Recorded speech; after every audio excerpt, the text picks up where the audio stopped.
This is from Team Unity Tech, and this is our app Face It Out. Face It Out is an app that highlights the harmful traditional practices in our society today and ways on how we can reduce these practices from our society. So this is our splash screen. From our splash screen, you can go directly to our homepage where you can find content. So we basically teach you about what harmful practices are.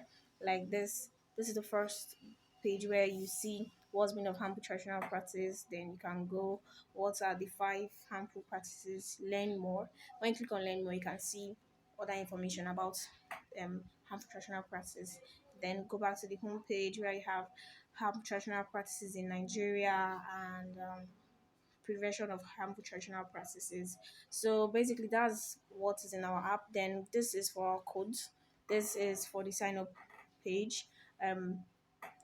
That'll lead you directly to our home page.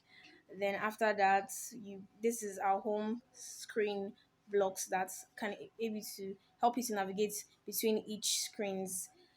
That's basically thank you.